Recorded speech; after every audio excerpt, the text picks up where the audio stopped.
ख्रिस्त में प्यारे भाई और बहनों, आज माता कलीसिया बड़े हर्षोल्लास के साथ ख्रिस्त राजा पर्व का 100वें वर्षगांठ मना रही है।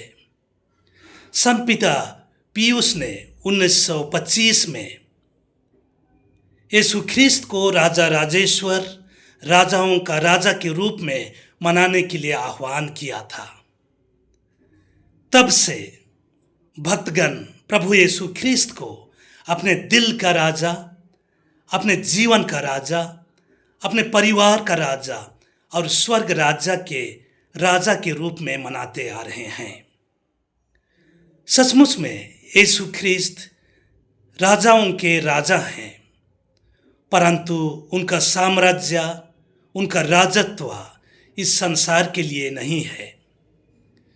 इसीलिए हम संत यूहन्ना के सुसमाचार अध्याय 18 उनके वचन संख्या 36 में पढ़ते हैं। प्रभु यीशु ख्रिस्त स्वयं कहते हैं, मेरा राज्य इस संसार का नहीं है। अगर मेरा इस राज्य इस संसार का होता तो मेरे अनुयायी लड़ते और मैं यहूदियों के हवाले नहीं किया जाता, परंतु मेरा राज्य यहाँ का नहीं है। यीशु ख्रिस्त को मौका था इस संसार का राजा बनने के लिए, हर वैभव को अनुभव करने के लिए, लेकिन यीशु ख्रिस्त ने हर प्रकार के सांसारिक वैभव और शानो शौकत को ठुकरा दिया।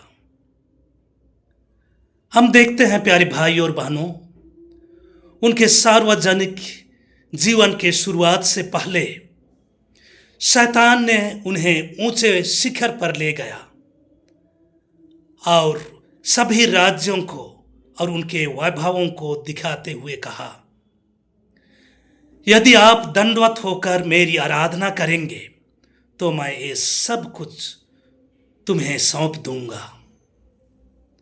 लेकिन यीशु ख्रिस्त ने उसे ठुकरा दिया, क्योंकि यह वैभव, यह शान और शौकत प्रभु ख्रिस्त के लिए नहीं था। 5 रोटियों और 2 मछलियों से लोगों को तृप्त करने के पश्चात लोग प्रभु यीशु ख्रिस्त को राजा बनाना चाहते थे, लेकिन प्रभु यीशु ख्रिस्त उन्हें इनकार किया, क्योंकि वह इस संसार के राजा बनना नहीं चाहता था।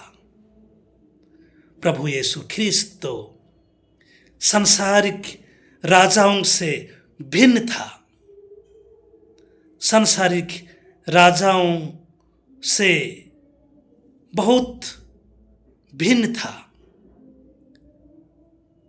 उनका राज मुकुट कांटों का था, उनका राज के वस्त्र लाल चोंगा था और उनका सिंहासन क्रूस था, जहां से प्रभु यीशु ख्रिस्त ने मानव जाति का उद्धार किया। यही क्रूस रूपी सिंहासन से प्रभु यीशु ख्रिस्त ने अपने रक्त बहाकर मानव जाति का पाप को धोया। इसी सिंहासन से यीशु ख्रिस्त ने पिता ईश्वर से हमें मेल मिलाप कराया और स्वर्ग का राज्य हमारे लिए खोल दिया। यही यीशु ख्रिस्त हमारे हृदय, हमारे दिल के राजा और उद्धार करता है। ख्रिस्त में प्यारे भाई और बहनों, प्रभु का राज्य स्वर्ग का राज्य है। यह राज्य हम मनुष्यों की आसान पहुंच से दूर थी, इसलिए हमारे राजा स्वयं उसे करीब लेकर आए। प्रभु के आगमन पर संत यूहन्ना हमें बताते हैं, समय पूरा हो चुका है, ईश्वर का राज्य निकट आ गया है। प्रभु यीशु के आगमन पर और उनके आने के साथ ही ईश्वर का राज्य हमारे दिल में, हमारे बीच में और हमारे निकट विराजने लगा। हम सब कोई उस राज्य के अधिकारी बनना चाहते हैं।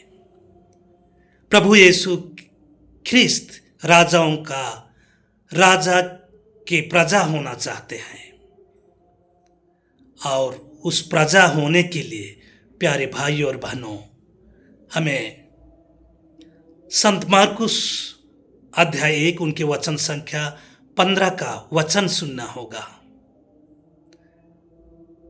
प्रभु यीशु ख्रिस्त के राज्य का प्रजा होने के लिए वचन कहता है, पश्चाताप करो और सुसमाचार में विश्वास करो। जब हम पश्चाताप के द्वारा पाप और इस अंधकारमय राज्य से छुटकारा पाते हैं तो हम प्रभु यीशु ख्रिस्त के राज्य के प्रजा बन जाते हैं। ख्रिस्त में प्यारे भाई और बहनों, प्रभु यीशु ख्रिस्त हमारे दिलों के राजा आज हमारे दिलों के द्वार पर खड़े होकर हमारे हृदय रूपी द्वार को खटखटाते हुए कह रहे हैं। प्रकाशना ग्रंथ अध्याय 3 उनके वचन संख्या 20 में हम पढ़ते हैं, मैं द्वार के सामने खड़ा होकर खटखटा रहा हूँ, यदि कोई मेरी वाणी सुने और द्वार खोले तो मैं उसके पास आऊँगा और उसके साथ भोजन करूँगा और वह मेरे साथ। प्रभु हमारे दिलों में, हमारे जीवन में जबरदस्ती आना नहीं चाहते हैं।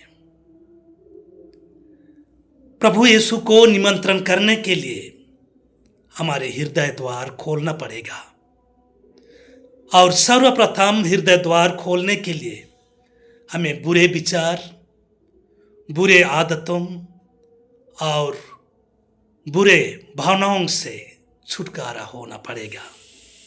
तभी यीशु ख्रिस्त हमारे हृदय रूपी सिंहासन पर विराजेंगे और हमारा जीवन का शासक बनेंगे, हमारे जीवन का राजा बनेंगे।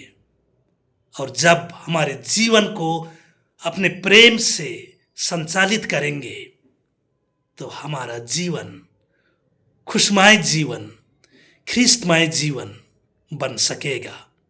तभी हम गर्व के साथ और सच्चे अर्थ के साथ प्रकाशना ग्रंथ अध्याय 17 उनके वचन संख्या 14 के साथ कह सकते हैं, प्रभु ही प्रभुओं का प्रभु और राजाओं का राजा है। आइए हम उस राजा को दंडवत होकर आराधना करें। हमारे राजा प्रभु यीशु ख्रिस्त हम सबों के दिल में, हम सबों के परिवार में, हम सबों के जीवन में राज्य करता रहे और ढेर सारी कृपा और आशीष देता रहे। आमीन।